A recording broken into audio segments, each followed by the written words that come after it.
Hey everyone, and welcome to the Combat Carnivore. I am Chad the Dad Myers, and joining us today, I'm so excited, is Laurynn Garcia, the Iron Butterfly MMA practitioner and competitor. Thank you so much for having us or for coming on the show. Thank you for having me. I'm excited.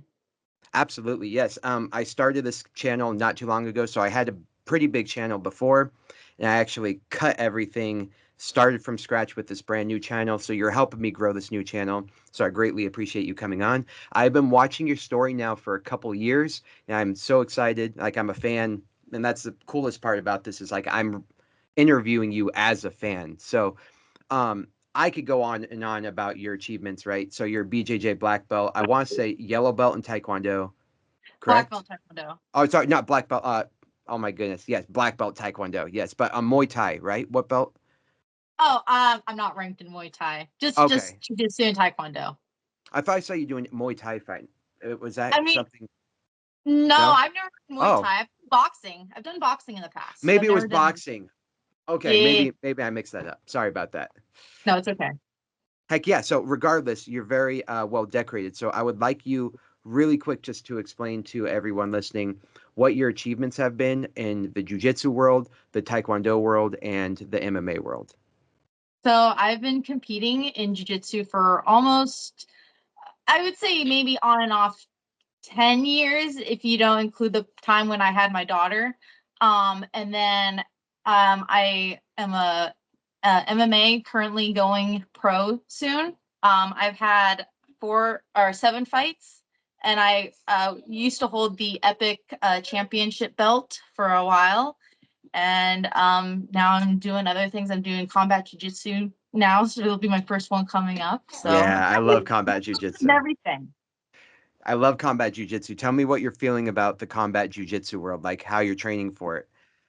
Nothing really different aside from like just taking kicks out of it. But I mean, it's grappling, so I totally for grappling. Like I even base off all my MMA off of grappling. So it's really nothing new to me. The slapping will be different. That's definitely there's no gloves, so it'll be Yeah. interesting to see how that feels. But I'm excited about it. I'm always open for new opportunities and just trying out things, and maybe I'll stick with that for a while too. Who knows? So we'll see. And just to let everybody know, we're listening to your daughter, correct, in the background? Yes. Absolutely. And we are very family friendly. I mean, like my name is Chad the Dad, right? My fight name. Um, I got that name because I I went through some drama in my past with like my black belt and things like that. So for the longest time I was competing with no one in my corner.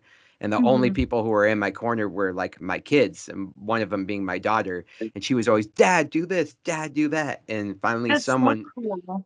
well, yeah, one of the refs, or not the refs, the commentators, while I was listening to a fight, was like, Chad, the dad.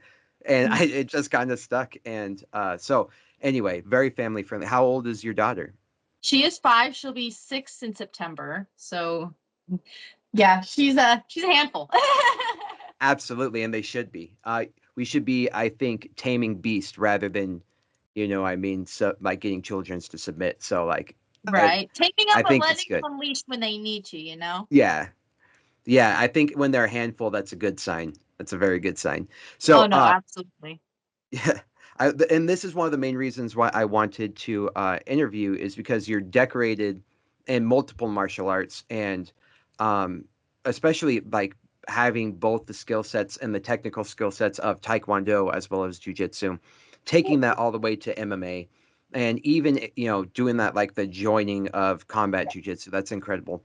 When women, especially mothers, they look at you and they say that's just that type of girl, like I could never do that. What would you say in response to those women who like kind of like maybe have considered it but they just consider it so separate from who they are? It's very much a mindset. If you already think you can't do it, then you can't do it.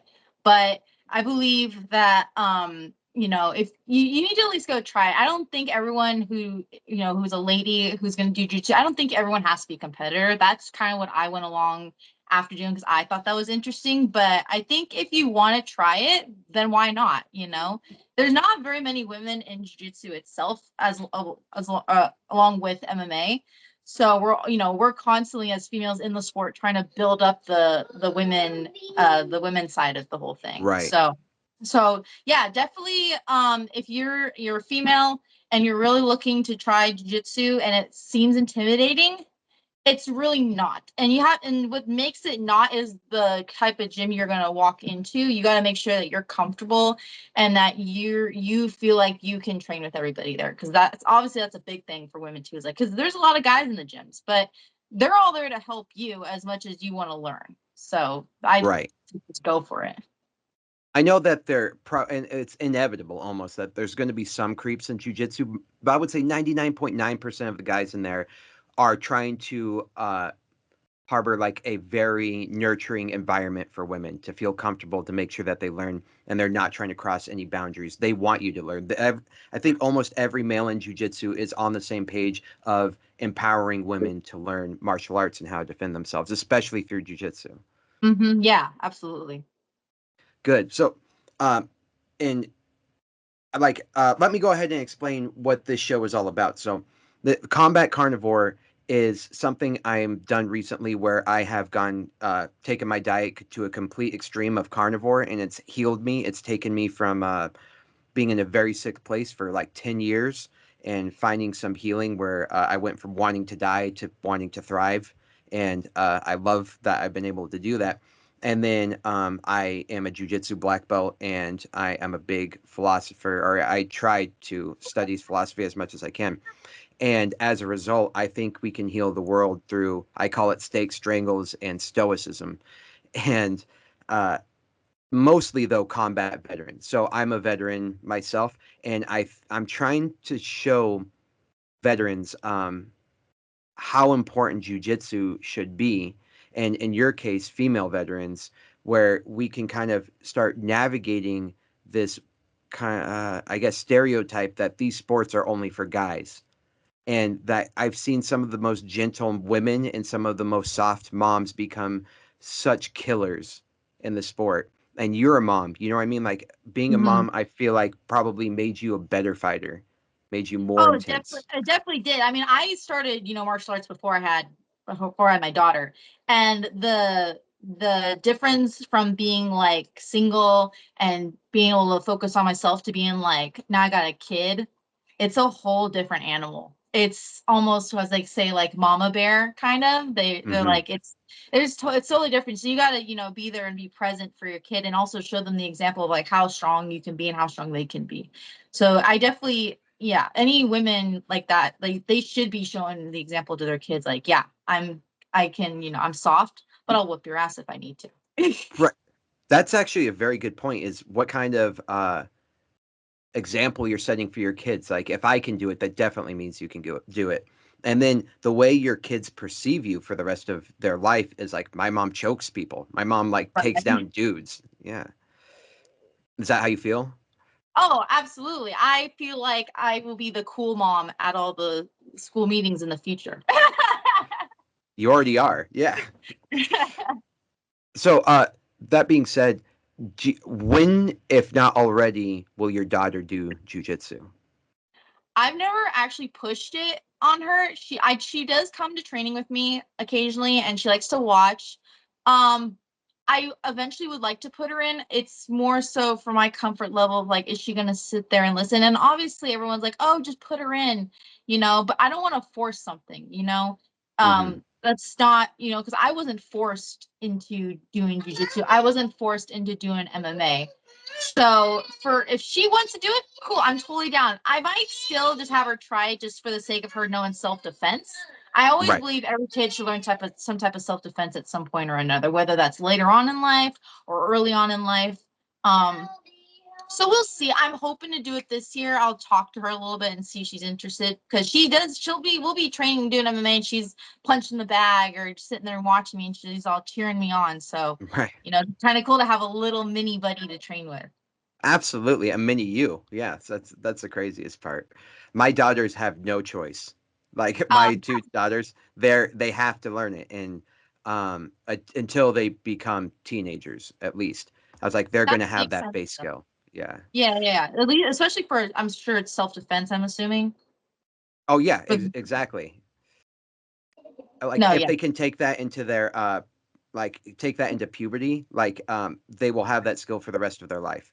So Right. I'm not going to force them. Like if you know the basics of grappling, Yeah. if you know the basics of grappling and when you get Here. into those like teenage years, I know for sure you can take on most guys who don't know any training. You know what I mean? So I was like, you're going to be a worthy opponent for some guy who's not trained, who's trying to kidnap you. Right. No, absolutely. I think that's super important. Sorry, we got another guest with us. Let's do it. Let's do it. No, you don't want to Oh, be on camera? Oh well. that's okay. We're family friendly, super family No, friendly. absolutely. I assumed so. Chad the dad. I mean, I was like, okay, this is easy. It's an easy interview. Absolutely. Yeah, I have 4 kids. I have 2 daughters and 2 sons. Oh So my god, that's crazy. Kudos I to you. thank you. But that's the thing is I want to encourage like families to do this. I want to encourage women to do this. I want to encourage veterans to do this. I think it's so healing, and that's leading me into my next question is, did you get into martial arts as a sort of healing from you, or was it kind of like just learning self-defense and then it just grew? Like what got you into it, what kept you with it, and what message would you say to young women who were maybe in the same shoes that you were when you got started? So honestly, really for me, when I started, it was more just, I mean, yeah, it was kind of self-defense, but it was just also just something fun I was trying to do. Actually, I started because my dad had found jujitsu. He was like, oh, hey, there's this jujitsu gym by our house. We should go check it out. And I was like, oh, okay. Never heard of it. You know, we were doing Taekwondo previously as a whole family. And then he and I both decided to branch out a little bit. And you know, so he and I both started together, and then he quit after a few like 6 months or something because he broke his collarbone mountain Oh, biking, mm. and decided to stick with that because he thought that would be cooler than doing jujitsu at his age. All right. So that's really cool. So not only that, you had a strong dad who encouraged you to learn how to defend yourself, which is pretty much what I'm doing with my kids. Well, so for my dad's sake, he is actually a veteran. He's a previously he was in the army. He was a ranger. So he has always carried that military mindset. He still you know, throws the whole ranger attitude at me when for training purposes. I mean, he's, you know, he's always up here like, you know, you need to ranger up, and I'm like, okay. Embrace the suck, baby. Embrace the suck, basically. Yes, that's a very common thing he uses. Yeah. Well, good for him. Thank you so much for your service to your dad, Army Ranger.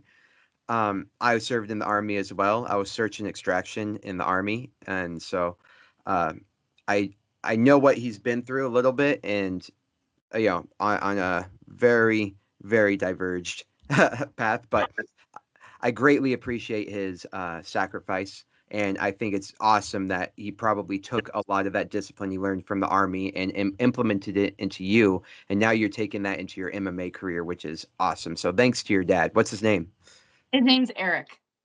Eric. Does he, if I don't know if we're comfortable talking about this, but Eric, does he suffer from anything, any like back pain, knee pain, maybe PTSD, anxiety? You know, he used to suffer, I think he said he was having like some knee problems and some back problems. But he's actually kind of like you. He's been transitioning into the carnivore diet thing. Yeah, baby. Yeah, so he would love that I'm talking about this shit right now. He loves Yeah. it. One of No, the so things he I'm trying to do is I'm trying to or I'm trying to insert a conversation about carnivore to convince my combat athletes to go carnivore. So we'll talk about that here soon. So good thing he sounds like he's on the up and up. It sounds like he got in jujitsu before it was like really popular. It sounds like he's gotten into carnivore before it was really popular. He sounds like he knows what he's doing. yeah, well, he and I we started together in jiu-jitsu. So I think, yeah, I don't really know how soon, like how later on jiu-jitsu popularity got, but I would say we were still kind of in the beginning stages or like the middle of it, because now it's just thriving. And Yeah. then with the carnivore thing, he started that about, oh gosh, I want to say maybe 6 months ago. Don't quote me on that, because I'm not sure. But he's been he does really well with it. He said he feels way better than he used to on his previous diets, and yeah, he loves that. So. Heck yeah. So I I already have your dad on my side with this then. Would you consider going carnivore based on what you've learned from him? So my thing is I would totally go carnivore. Most of my diet currently is pretty clean, and I try to eat a lot of like beef, or fattier, poultry and stuff. I can't go full on carnivore and like cut out like fruits and stuff. Also because I'm a type 1 diabetic. So I still like, I mean, I probably could, but with all the activity that I do, I still try to incorporate like some fruits and occasionally maybe like a sweet potato. But even that, like, because my diet's a lot cleaner now, I'm not craving like the carbs as much. Maybe fruit, like fruit I can eat all the time. But like going full on carnivore, that'd be something I'd really have to make some adjusting to, in terms of like my Yeah. medicine and all that. Well, I did So not imagine you were a type 1 diabetic. That no came one as a ever, no one ever surprise. thinks so until I say something.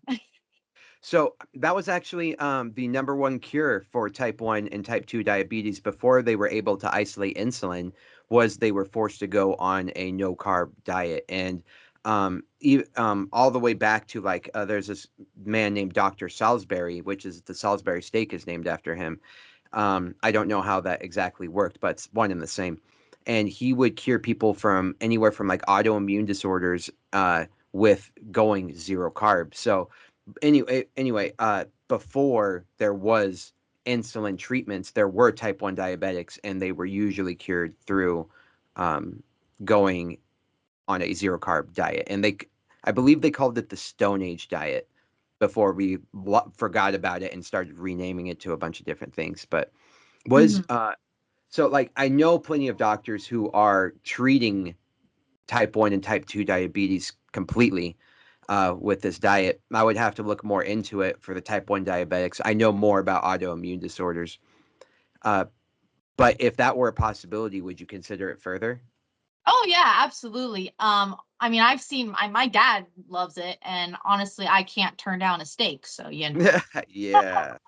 I would be totally cool if I could find a way to just like live off of the carnivore diet. That'd be actually, I would say that's pretty cool. I mean, I've even followed your story recently, and like you were showing like your previous how you felt before and like how you Oh, yeah. currently are now. So no, I totally like the results that people get with it, and like what they're doing to like reverse certain things. So yeah, if I can find a way to like do that, I would totally do it.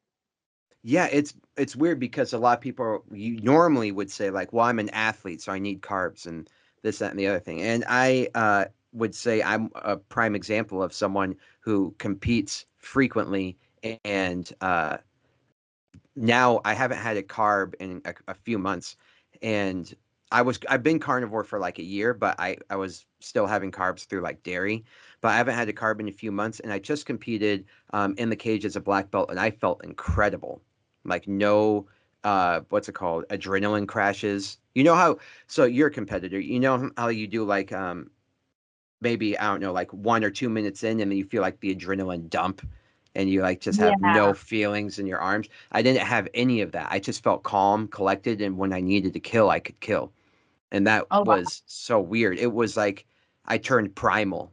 It was is insane. So yeah, I would say that a lot of athletes out there kind of like for example Gordon Ryan, Hmm. he's got all these gut problems, and I am 99% certain if he went carnivore, all those gut problems would go away. But right now in the industry, I don't know if you've seen it, but everyone's like, when you're a high performing athlete, it doesn't matter what diet you're on.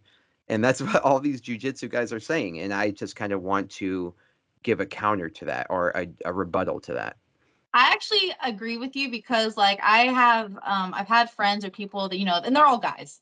So they're Hmm. all like, "Oh no, as long as you're working out, it doesn't matter." Obviously, if they're weight cutting, they change up their thing, but even I'm Right. like, I can't eat pizza every day. That's fucking ridiculous. Yeah.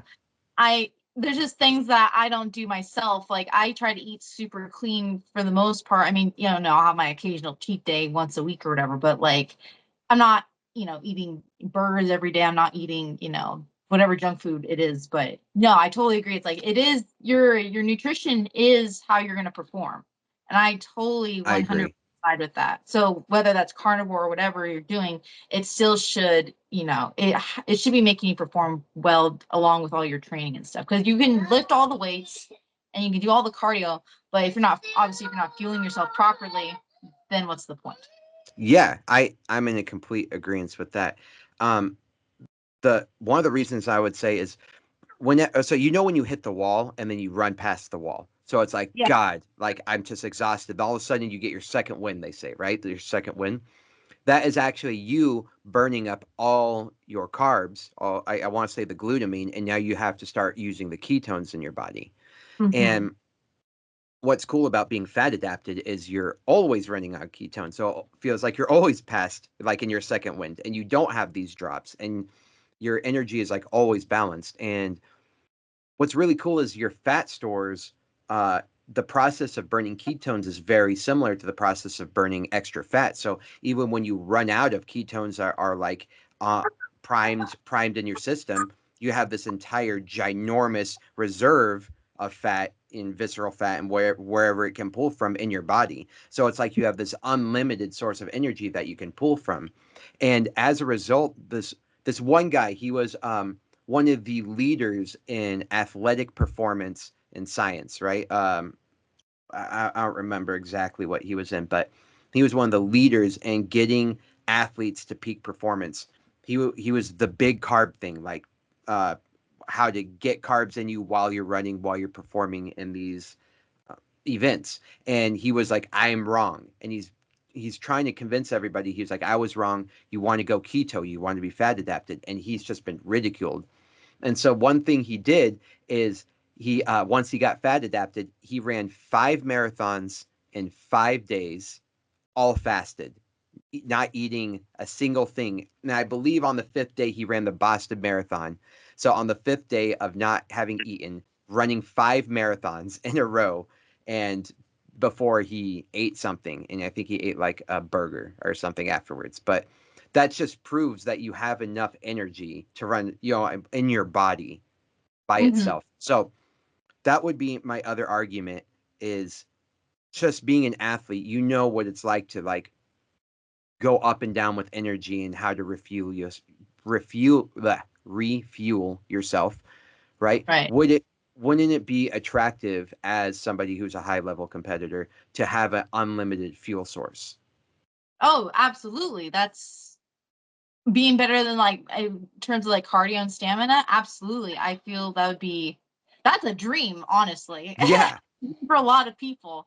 But obviously, then I totally agree. And I think, that's pretty good facts that they put together on that too. I didn't know about the guy running 5 marathons in a day. That's pretty cool.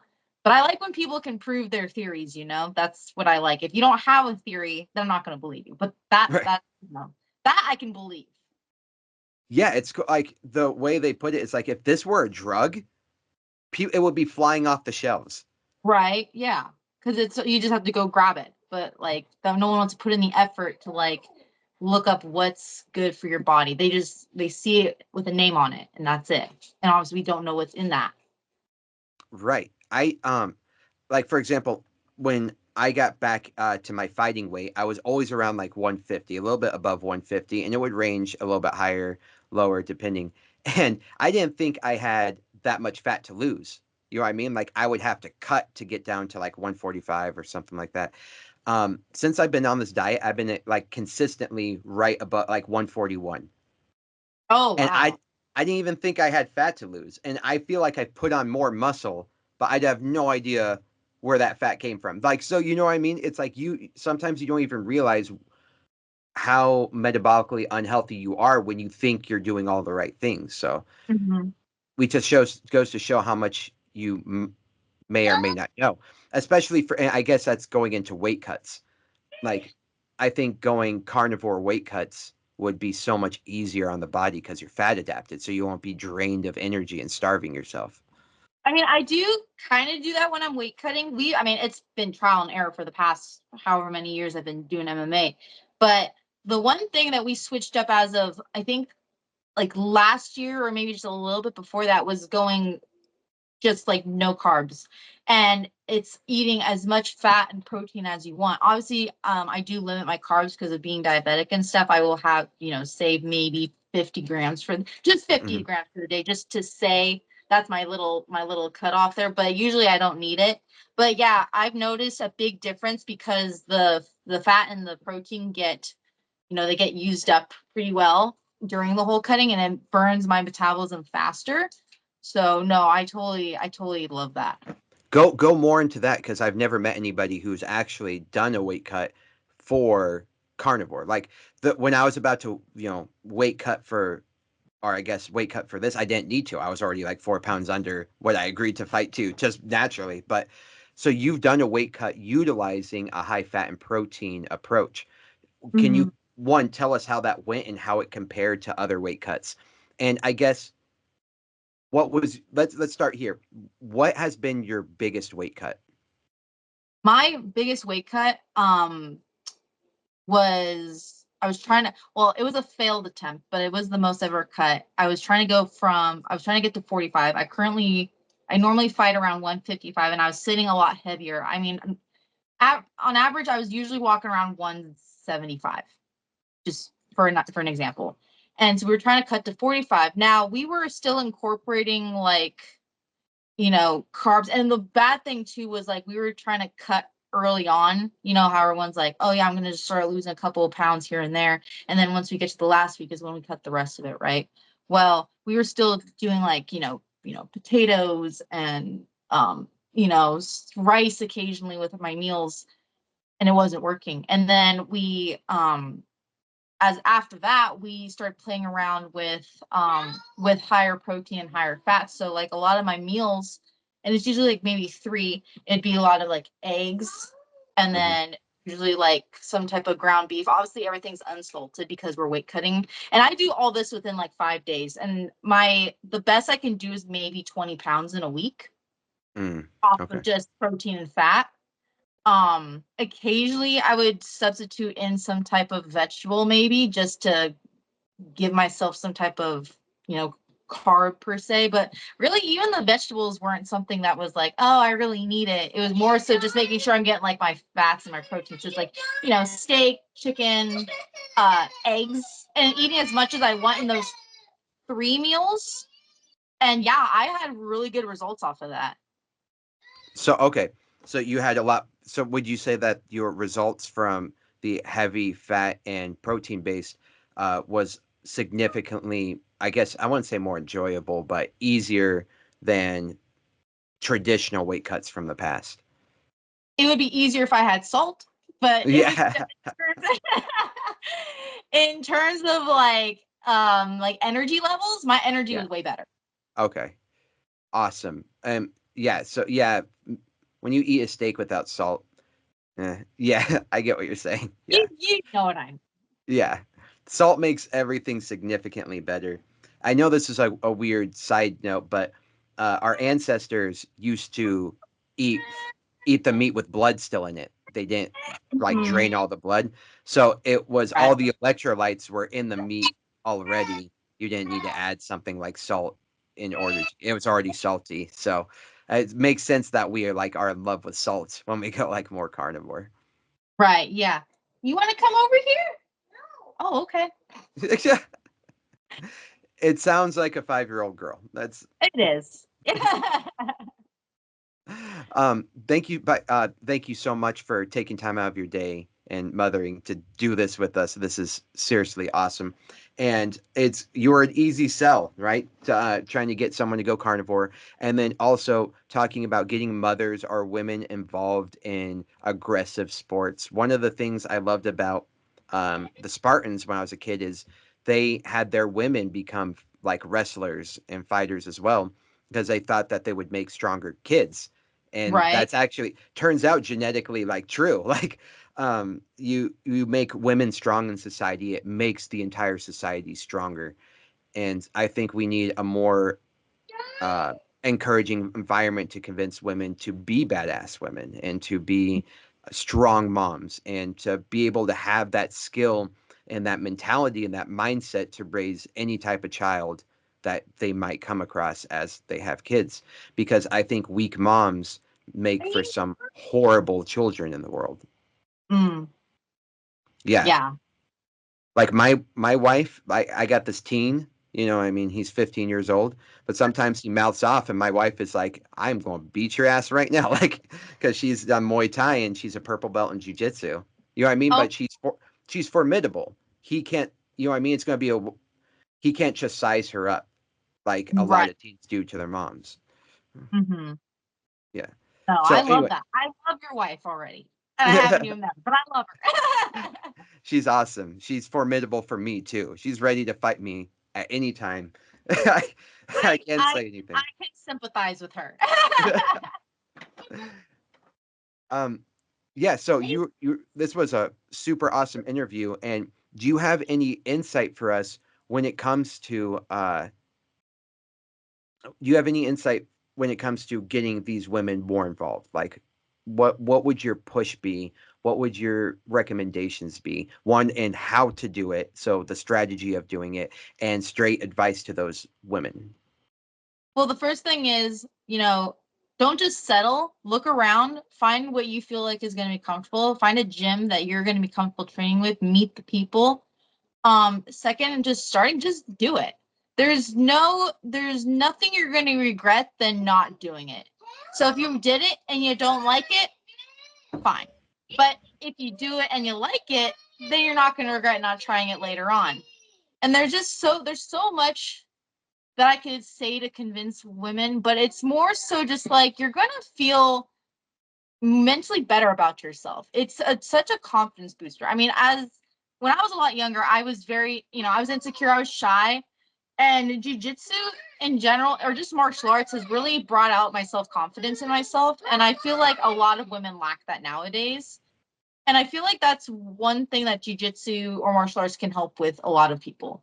Not even just women, but like guys too. If I was to like sell it to them too. Oh yeah. Um, it's pretty easy to berate men until they do something. I think, but the more you berate women to try and get them to do something, it's a different response. You know, Yeah, I've gotten it's plenty of my friends to actually try 10 times more jujitsu. the convincing. Yeah. Yeah, yeah. So you said just try it and give it a chance. Now, if they give it a chance, would you recommend a minimum? Because like I know women sometimes on the first day are like, "What was that?" You know what I mean? And other women are like, "Okay, I'm sold." Would you recommend like give it 2 weeks or give it a week or like something where you kind of finally you're comfortable, you're knowing the people, and it's like give it at least 2 weeks before you make a decision about it, something like that. Would you have a recommendation? My recommendation is kind of like with like if you're doing weight loss, right? You always try it for at least a month Okay, because a month. you're gonna have your day one, but you're gonna have 4 weeks to improve. And on obviously you're not gonna know everything, but things. Hold on one second. Hey, No problem. Jesus Christ, lady. I'm done. Almost. That was a Latina. Hey, you just turned totally Latina in that second. Sorry. My mom's from Panama. That hey was like flashbacks, PTSD. I mean, I'm Spanish, but That was you were like so nice and like, hey, like it's totally Latina. Hey, I love it. so well, wait, what was the oh the months, the month. Yeah, yeah. So the month. So you have your day one. Obviously you're not going to know anything. It's intimidating. You're like, oh no, I don't know about this. Give it 4 weeks. Give it a month. Because Okay. by the end of the month, you might not know everything, but you're going to know something. Whether that's one technique, or you're at least going to learn how to like move a little bit better. That's what I feel like. That's where a lot of people quit. They're gonna quit that first day because I can't do it. No one can. Not everyone's gonna be able to do everything the first day. I don't care if it's jujitsu or if you're skiing or if you ride a bike. It doesn't matter. You don't try it once and be like, I'm done. Like you got to give it some time. You know. Yeah, especially with jujitsu. Yeah, yeah, yeah. No, jujitsu Yeah. is that's a lifetime thing. But even just in that month that you give it, you're gonna know something. Yeah, no one was ever good at grappling than their No, first day. Like no one, zero humans. You know I what I you know mean? I could not shrimp out a guard to save my life my first day. So yeah, it's I love that 1 month. That's like the big advice for carnivore as well. Like give it 30 days. Worst case scenario is you ate steaks for 30 days. Um, I think jujitsu 1 month is a very good like starting point, an assessment to be like whether to determine whether or not you like it, Mhm. because nobody is ever going to walk into jujitsu and it's going to feel natural. No one has ever been in those positions before and moved their bodies that way. It's just not natural, you know? Right. There's certain things are natural, like getting on a bike. Some people are like, oh, I got this. Some people with running, some people with volleyball or whatever. Like it kind of makes sense, but jujitsu does not make sense. It's kind of like completely out of everyone's element. So yeah, a month, I think that would be good. You kind of understand all the positions. You understand the 10,000 foot view is like, okay, I'm trying to get past these legs, for a guard pass, and I can lock somebody down with my legs for a guard. And I think that's good. That's good advice. 1 month. So to the ladies out there who are thinking about getting started or want to do self defense, I would say jujitsu is probably the best. Would you agree? What would you say is the best self defense martial art? Definitely jujitsu. I mean, yeah, you could learn to box, you can learn to kick, but you're not going to be able to knock a guy out. Hmm. Not ideally. At least not in my own opinion. There's going to be some big guys out there. So jiu-jitsu is very much, as my instructor had explained, the small man's game. Hmm. And so learning how to like maneuver and use your opponent's weight against them is, yeah, that's definitely my own opinion. You definitely should do jiu-jitsu if you're going to learn any self-defense. Yeah, I think it's a great equalizer. You know what I mean? I always call it like multipliers, and people who are like in, like maybe gymnastics, diving, they like understand multipliers. Like the more difficult the dive, the higher the multiplier it is. So it's not always about the numbers at the end. Um, and so the way I say it is strength has the smallest multiplier in jujitsu. Like if you're just like a big strong guy in boxing, you might be able to do some damage. You know what I mean? It's a Mhm. pretty big multiplier even if you don't have any technique. But in jujitsu, technique is the multiplier. It's the Mhm. biggest multiplier. So even if someone's strong, it's one of the greatest equalizers for that multiplier of technique to outmatch someone who's stronger, faster, more athletic, as long as you have that technique. Yeah. Perfect. So then we would agree. So give it a month. And if you want to learn to defend yourself, do jujitsu.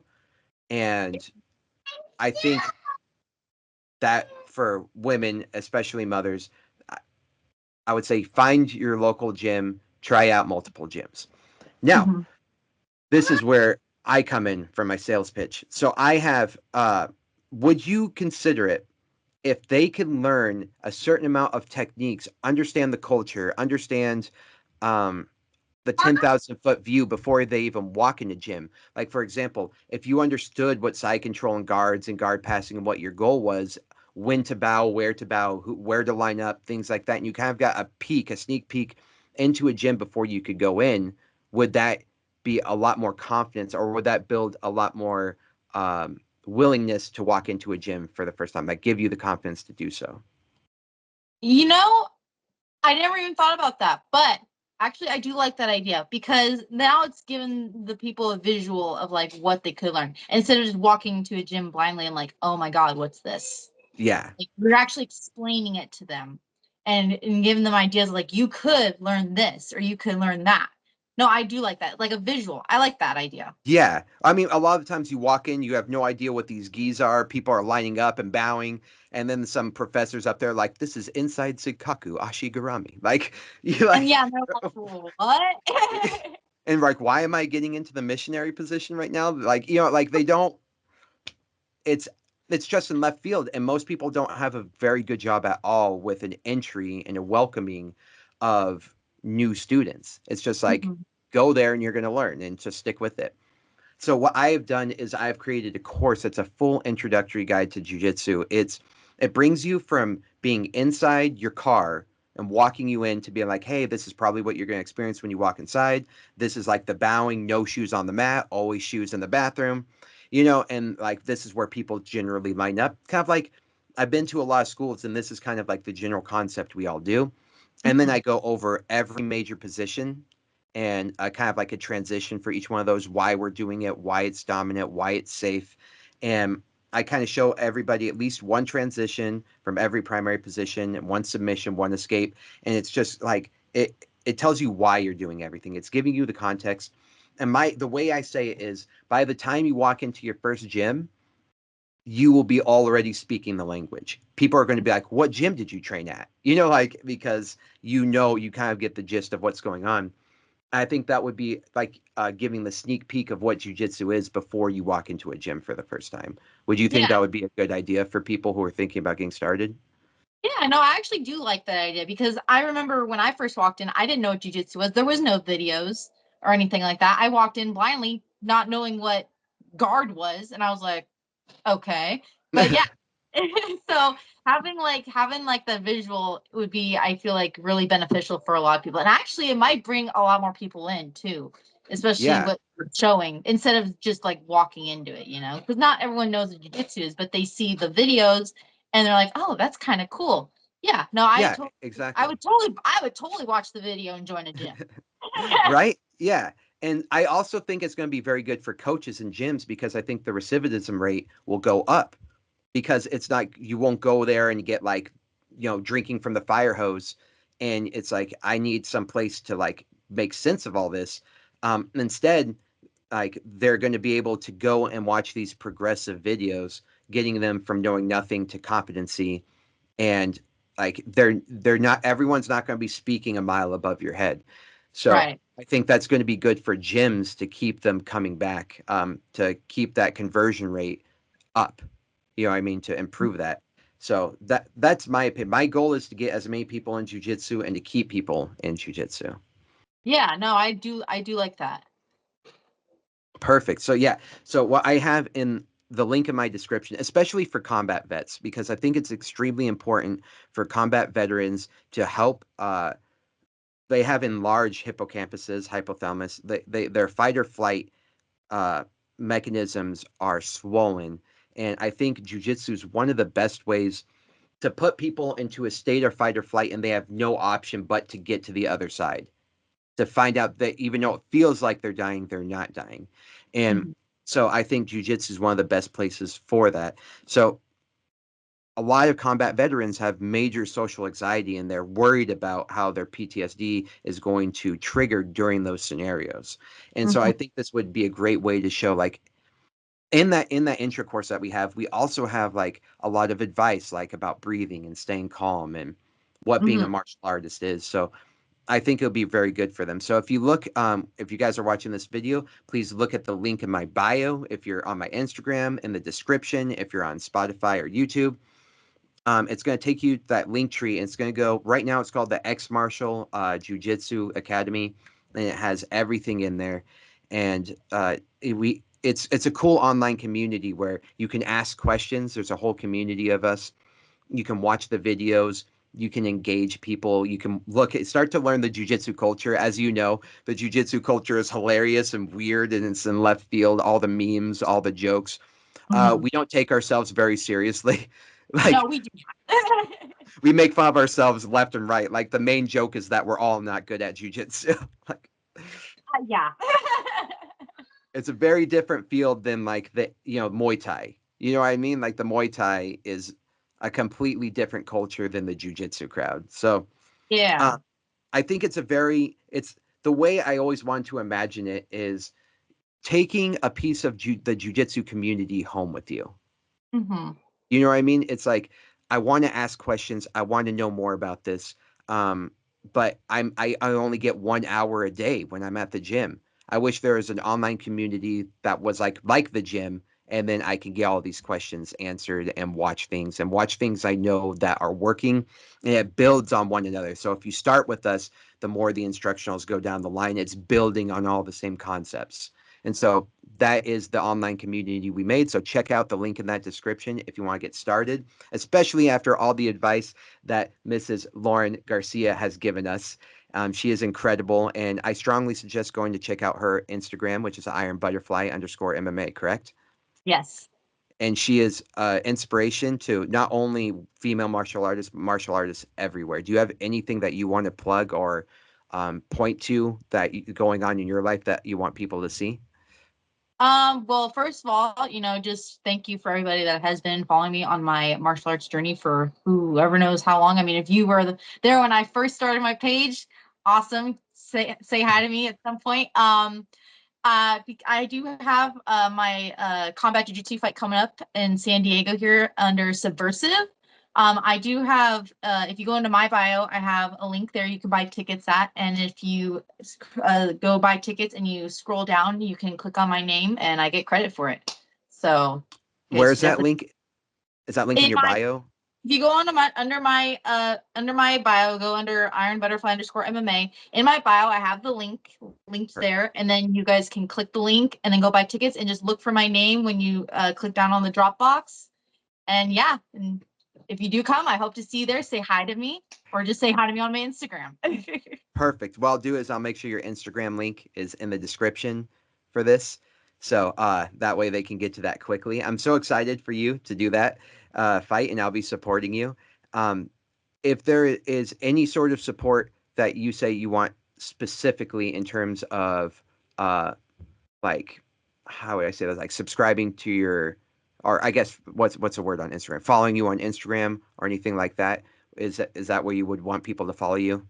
Oh yeah, just absolutely follow me, follow along. I always post, my training and stuff. But you might see my daughter on there occasionally when she wants to show her face. It just I'm very open minded. I'm very just like I don't my life isn't just martial arts. I'm a mom and I'm a coach, and so just my life in general and just being my normal self. I have nothing fake on there. So it's just great when I get support from anyone that wants to follow somebody like that. Absolutely. But I asked that really awkwardly, but You Instagram's the did. main place to follow. Maybe those little, but if you do want to follow me, yeah, definitely go just follow the little Iron Butterfly underscore MMA. I appreciate all my Okay. followers.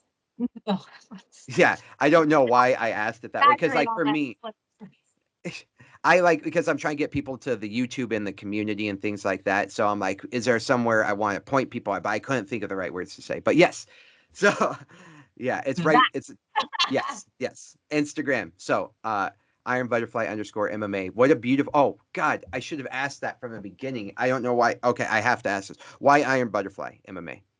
I got the name when previous boxing coach I had. He was a big Muhammad Ali fan and he liked the little float like a butterfly, sting like a bee kind of thing. So Yeah. he had this whole saying, but what he really took from it was that, I'm a very pretty girl in the sport. And I can, I'm as pretty as a butterfly, but I can also hit you in the face and hurt you. It was like that was his whole thing. So that's how we came up with it. It was just like a random day too, and it wasn't like I mean like anything is random, but yeah, it just kind of stuck after that. It was way better than my original nickname I had before all this. What was But that?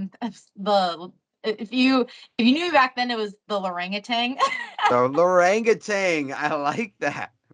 Orangutan. Iron It did, butterflies. but no one thought I was like represented an orangutan, so the name didn't stick for very long. And so that's also why I think my coach changed it. He just didn't like it. But Iron Butterfly is very good. It's very representative of you and your fight style, so that makes sense to me. Uh, I'm a huge fan of Cassius Clay as well. Oh, My son's name is Cassius. oh, that's so cool. Yeah, we call him Cash. But yeah, he's I'm a big fan of the name Cassius and what Cassius represents. So yeah. Anyway, that's cool. That's cool. That's a cool origin story. I love it, especially that involves Muhammad Ali. Mhm. And he's a good guy. I liked, in my opinion, I never met him, but to me, as a martial artist, I look up Yeah, to him. yeah. No, So absolutely. wow, that's cool. Iron Butterfly. All right, I love it. I love it. All right, so Iron Butterfly underscore MMA. Go check her out. Go follow her. She one of the reasons why I started following her, I want to say it was like a couple years ago that I started following you, but I saw you. I saw you post, and so I remember this. Scrolling through, I think you posted an MMA fight or something where you were just thrashing someone. And I was like, this girl is going to be big. And so I started following you. I've been kind of watching your journey from afar because I wanted to be like, I started watching her before she was big because I saw the way you fought. It's kind of very similar to like where Sean O'Malley knocked out that one guy. God, who was it? But it was before he was big. And I followed him then. I'm like, this kid's gonna be big. The skinny Right. vegan is gonna make it. And I was really proud. I was like, I followed him before he was big, Sugar That's Sean. so crazy. But I felt like that about you. So anyway, I'm gonna keep following you, keep following your jiu-jitsu career and your MMA career. I suggest you guys do as well. She's a highlight kind of fighter, creates like cool highlights in her videos. So exciting to watch. So anyway, thank you so much, Lauryn. Thank I you. greatly appreciate you, and I hope you have a great rest of your day.